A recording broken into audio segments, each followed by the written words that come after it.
Hello and welcome to Orbit International Youth Talk Show. Now this talk show is a youth space and forum where young people get to share their challenges, hopes, aspirations and dreams. Now today we have a very beautiful lady with us and her name is Pokello Nare, and I'm sure most of us know her. Pokello Nare is not only a former Big Brother housemate, but she is also an amazing businesswoman, and she has become one of the biggest fashion icons in Zimbabwe. Welcome, Pokello. Thank you for having me. How are you? I'm doing very well, thanks. Now, Pokello, you have become a very powerful businesswoman and a fashion icon in Zimbabwe. How does that feel to be such a motivation to other young women out there? To be honest, I love that feeling. It's an exciting feeling for me, and it's a feeling I'm still trying to embrace because prior to my going to Big Brother, I wasn't the most popular person with other women. Women just didn't like me, they didn't understand me, whatever perceptions they had of me. But upon coming out of Big Brother, I get so much love and appreciation for my fellow women, and it's something that I embrace very highly because I feel like once women understand you, it motivates me to be a better woman and to want to be a better woman. Okay. Now, one thing that people actually don't know is that you were at Monash University for one. Two, you made history by becoming the first woman to ever hold a social coordinator position. Tell me a little bit about that. You know what's actually impressive is the fact that you've actually done your research on me. I always do my research, girl. I do a lot of interviews where people just want to know about my life from Big Brother and onwards, but I'm happy that you've actually taken your time to do the research, to know the woman behind the fame of Big Brother and everything else. So yes, I went to Monash University. I studied business management and mass communications. And I was the first woman social coordinator, as you said. I was also one of the only person who was doing tutoring and being in the SRC at the same time. So yes, I was one of those high achievers, if I can say, when I was in university. Okay. Now, most people have the wrong perception about you. Like, I got to know you, and I know that you're an amazing woman. And what they don't realize is that you've been a hard worker, and you're still a hard worker, you know, like most of your life. Now, why do you think that is? I think for a lot of people in Zimbabwe, they know me from seeing me on Big Brother or from reading about me in the newspapers. So it's like once they have that perception based on what they've read or seen, they don't really take the time to know the woman behind the images and what they read. So obviously that's where the perception of this is a girl who's been made famous by being on TV, by coming out in the newspaper. So they think I have it easy. But I've worked hard all my life. It wasn't easy for me to get here. It wasn't even easy for me to get onto Big Brother. If people think you just walk into Big Brother and say, I'm here, you audition out of maybe 50,000, 80,000 people, you know. So everything I've done has been blood, sweat and tears. Wow. That's powerful. And who has inspired you to become the woman, the empowered woman that you've become today? I think I'm going to be cliche and say my mother. But everybody says that, right? Exactly. But for me, my mom has inspired my strength and my power to overcome. So I definitely have to dedicate a lot of who I am today to my mother. And most of all, I am inspired by women who are able to overcome their situations and challenges. There's so many women who go through abuse, divorce, you know, all those kind of things, but are able to rise above it and be an inspiration to someone else, and even just to move on from that situation you were in into a much better situation. For me, those are the kind of women that inspire me. Okay. Now, Pokello, I know that you're a brand ambassador for a lot of organizations that, you know, deal with women empowerment. Why are you so much for women embracing their beauty and, you know, being proud of who they are? I feel like as women, the odds are always against us. You know, we go through so much from a young age where you always feel like you need to prove yourself or you need to be the best in order to be recognized. And I'm one of those women who has had to overcome a lot of challenges and a lot of perceptions and stigmas. Yes. So I'm always happy to see another woman progress under very difficult circumstances, and that motivates me to want to make it easier for women who are coming up behind us to not to have to go through the same difficult paths that we went through. Okay. Yeah. Now, Pokello, what are some of the highlights that have happened throughout the year or in your life when you give back to young women and actually mentor young women? I have quite a lot of highlights. Every year I give away 50 pairs of shoes to young women. Why was I never invited to any of these events? Well, usually I give away between size 5 and 6. So if you wear size 5 or 6, because they're my personal pairs of shoes that I give away. And that's always so exciting because I'll have from 6 a.m. women lined up outside the store. They've given themselves numbers already. They're just waiting for the doors to be open for them to receive a pair. And that always makes me so happy to see other women want to receive a pair of shoes just because it was Pokello's pair of shoes. Yes. We also have another initiative where Ruveneko Perinyatwa and I, we go to rural areas and we give away sanitary wear to young girls. So we do that every year. We actually have one coming up this month. Okay. And then every month we have a girlfriend's getaway where as young women we meet up on a Friday night at the movies and we watch whatever movie is trending at the time, and it's just a way to unwind, let loose, relax, and just have good old fun as women. Okay, well, after the break we're going to be talking more to Pokello about how she has become an amazing fashion icon in Zimbabwe. We'll be right back.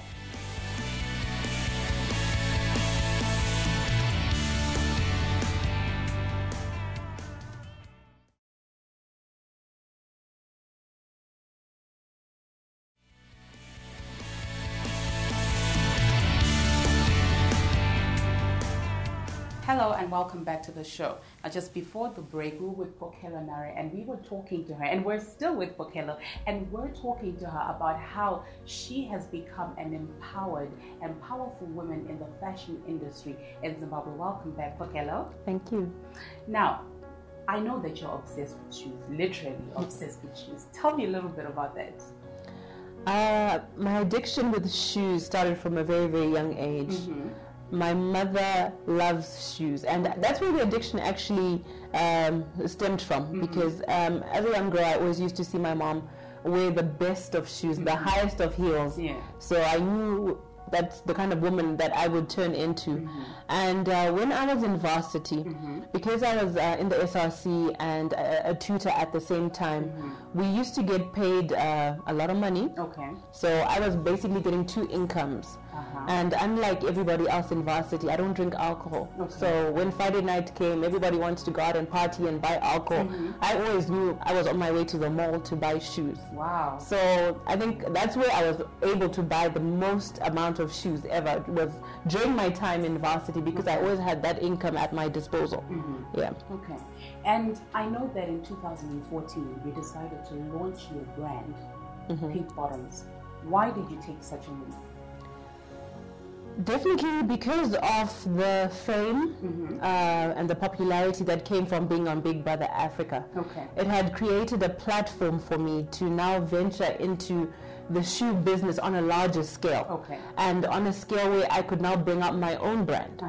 So for a long time I had been importing other brands from America, from London, from Dubai, and my husband said, this is the time for you to now, because you've become a fashion icon, not just in Zimbabwe, but in Africa, and everybody knows you wear the best shoes. So it's your time to put your mark into this world as a shoe designer, because you know the shoes and you understand the shoes. So that was definitely the inspiration and the time to do it. And I know as a young lady you've managed to secure huge endorsement deals. Now some people can say, as you were saying before, it's because of your looks and all that got you there. Can we say it's your looks or it's hard work that got you there? It's definitely a combination of looks and hard work. I'm a firm believer in that image is everything. When you look good, people want to be associated with you. When you look good, whatever you say, people pay attention. So any big brand would want to associate with me because they know what I bring to the table. Because the moment I walk in or I'm associated to that brand, people pay attention, people take notice. And that has a lot to do with image and how I carry myself and confidence. Okay. Yes. Okay. And what are your future plans as Pokello, as, you know, Pink Bottoms? What are your future plans? Well, we have expanded into 4 other African countries. Okay. We're in Zambia, we're in Tanzania, we're in Namibia, and we're in Botswana. Wow. So we definitely want to expand into other African countries, more into East Africa, more into West Africa. Okay. And I've brought out 6 designs right now. I have a 7th one coming just before Easter. Okay. So I will be bringing out more designs more frequently. Okay. And I also am looking at starting a wedding events company. Wow. Yes. Okay. So that's definitely something that I'm currently working on. Okay. So you can look out for that. Definitely, we'll definitely do so. Now, do you design your own shoes? Yes, I do all the designing, everything. Wow. To the bottom detail is all me. That's brilliant. Yeah. Where do you get the inspiration from? How do you sit down and just say, today I'm going to create something funky? How do you do that? I think with designing, you have to keep up with trends. So whatever's in style, whatever season it is, whatever colors are trending. Yes. So that's definitely how you start. And then you always have a pair of shoes that you think, I wish this shoe had this. Yes. So it's about tweaking designs that have been there already and putting your own inspiration. Okay. Or maybe a shoe that you had many years ago, but it wasn't in that particular color, you always wanted it. So those are always some of the inspirations that come about. So like this season, green is big for this season. Okay. So what I've done is I've designed a shoe that's green, but it's going to work for evening wear. You know, you always want that one shoe that when you wear it stands out and it's unforgettable. Okay. So that's the inspiration behind my upcoming design. Okay. You know, it's interesting how this season we're concentrating more with business and how young people should be innovative. And you talk about looking at what's what's trending, which is research. And I think it's very important because you actually are inspiring a lot of young ladies out there to first do their research before they just get into a certain business. So thank you so much for that, Pokello. Thank you. Well, after the break, we'll continue with Pokello as we're going to be trying out some of the pink bottoms. That's going to be exciting. And we're also going to be talking about her Big Brother experience. We'll be right back.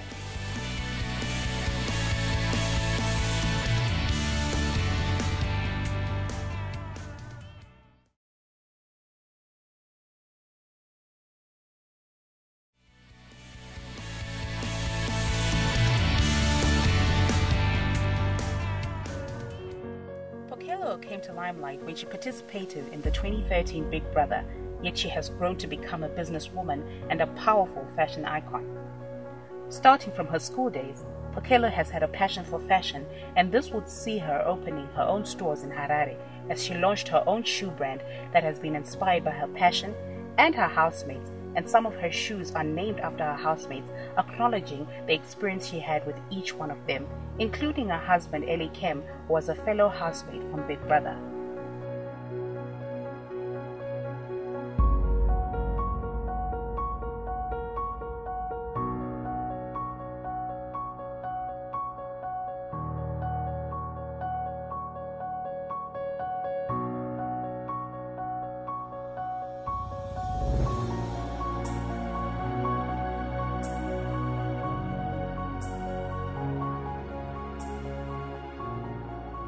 Above all, Pokello is a force to be reckoned with in the fashion industry as a whole. She has managed to make it to the top with class and grace, and she continues to inspire young women to be entrepreneurs. Hello and welcome back to the show. Now, just before the break, we were talking to Pokello about how she has been able to become a huge fashion icon in Zimbabwe, and we're still with Pokello. And right now, we're going to be talking about something quite interesting, which is the Big Brother experience. Now, getting into Big Brother, what was that like for you? The Big Brother auditions are very grueling. People don't realize it's not easy to get there. You go through a series of auditions, and once you make it to the second stage or the third stage, where they've basically shortlisted 4 people from each country. We have to travel to South Africa. Okay. Once we get to South Africa, we undergo medical examinations. Okay. So that's blood tests, blood pressure, everything that can be possibly wrong with you is tested. Okay. Pregnancy, HIV and AIDS. You know, they test us for all those things. And after that, we undergo a boardroom interview. Okay. And when I say a boardroom interview, I mean like there are 15 people in the room. So you have all your eminent bosses. Okay. You have all your journalists, your psychologists, your doctors. You know, anybody is in the room. Okay. And that's where they see if you're going to be good for their show, if you're going to be good for their ratings. Okay. That's when they decide. Okay. So it's a very difficult process. But I must say, one that I enjoyed so much, and given the opportunity, I would definitely do again. Okay. Okay. Now, you getting into Big Brother, how was the experience like for you? The Big Brother experience is definitely a life-changing experience, because it's 28 housemates in one house, one bathroom, one toilet, different cultures, different languages. The viewers don't realize that when they're bathing, as the housemates, we can see each other because the doors are see-through. So it's an experience where it teaches you patience, tolerance, and just how different we are as African people in general. But at the same time, how it teaches you yourself things that you didn't know about yourself, your strengths, your weaknesses, things you can tolerate, things you can't tolerate. It's definitely something I would say changed me as an individual, but made me want to be tougher and stronger, because when you're in an environment where you're being nominated every single week, where you can tell the housemates for whatever reasons don't like you, it makes you stronger. And the more you survive, it teaches you that if I can survive this, I can survive anything in this world. Yeah. Okay. Now, I know you once said that Elikem, who is now your husband, was a distraction for you in the process of you trying to win the Big Brother, prize. Yeah. Tell me a little bit about that. What's that all about?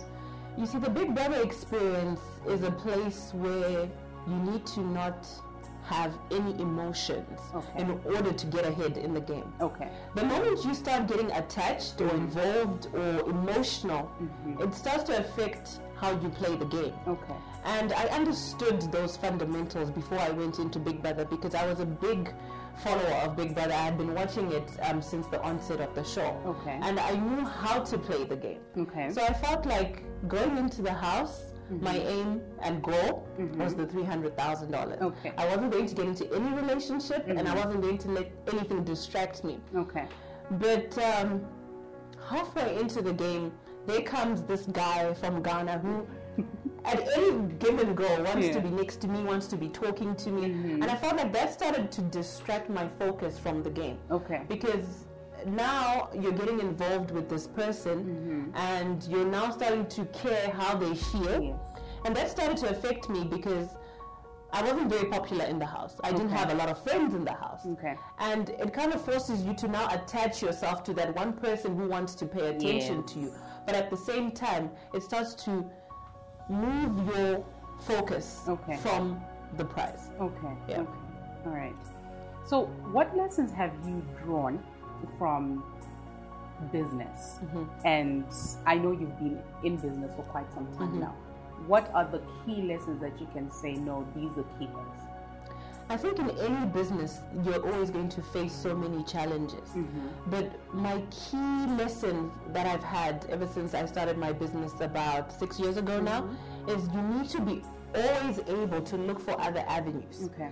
When this particular avenue is not working or is no longer viable, you need to be able to look into the next way you can capitalize. Okay. So when one avenue is not working and you think, oh my goodness, let me just keep trying, I think that's the moment where that hustling sense of mentality needs to come in. Okay. You definitely need to venture into other avenues. So if you were just focusing on shoes, and at the time people are not buying shoes, maybe that's your time to bring in handbags and see. If the handbags are not working, then try bring in some lipsticks. Okay. But always try other avenues until you can go back to that thing and say, you know what, I've done all these things and it hasn't worked. Yeah. But this is definitely my main focus. Okay. Yeah. And then I know that there are a lot of young ladies who are watching you right now and they're thinking, wow, she's beautiful and she's made it. And maybe they don't have that financial capacity. They were never in the student representative council, you know, and all that.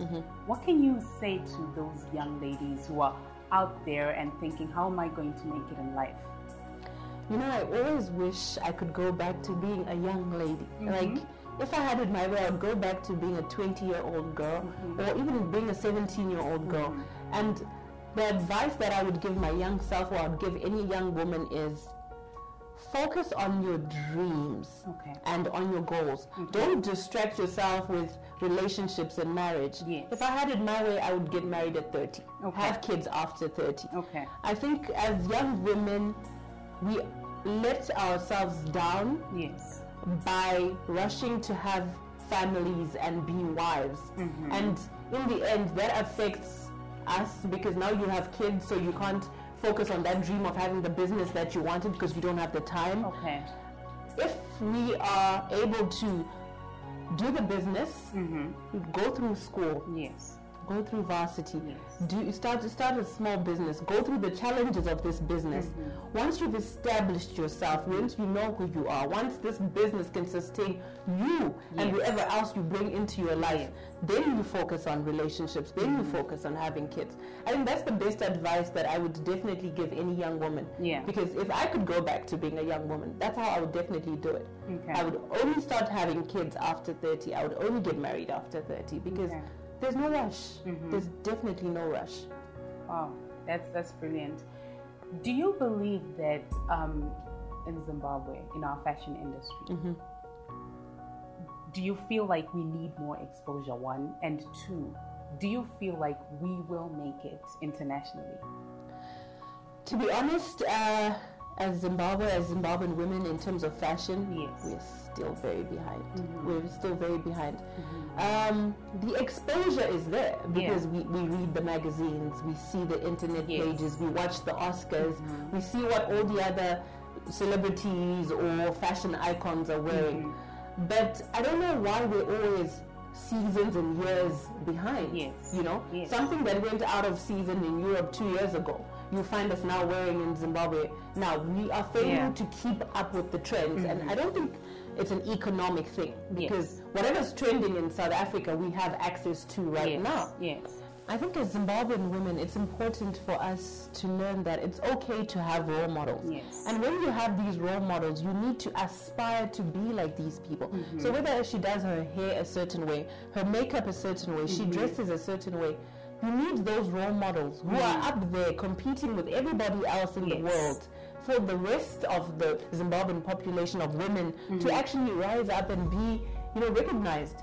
Because you hear men say, South African women are more beautiful than Zimbabwean women, or Ghanaian women are more beautiful. That's not true. But it's packaging. At the end of the day, I always say it's packaging. Any woman can look like anything they want to look. Trust me, those celebrities do not look the way they look on TV in real life. Everything comes down to packaging.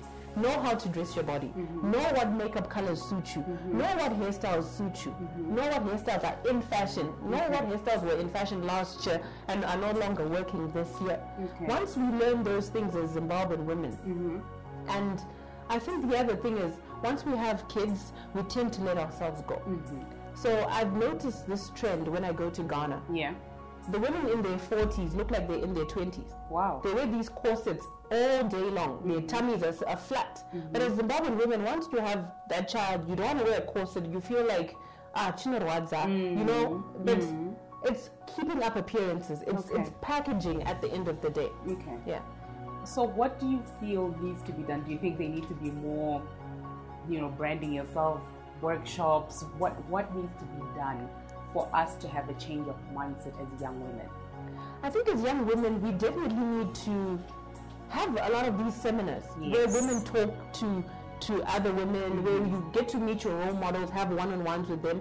But I don't know if the Zimbabwean space is ready for that. I don't know if Zimbabwean women are ready to actually come out and say, you know what, I don't know how to dress. Maybe I need to go and attend this seminar with this person and actually learn a thing or two. Okay.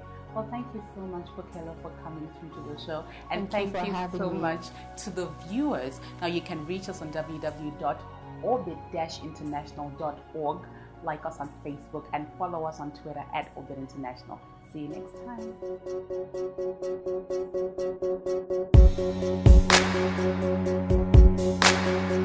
time.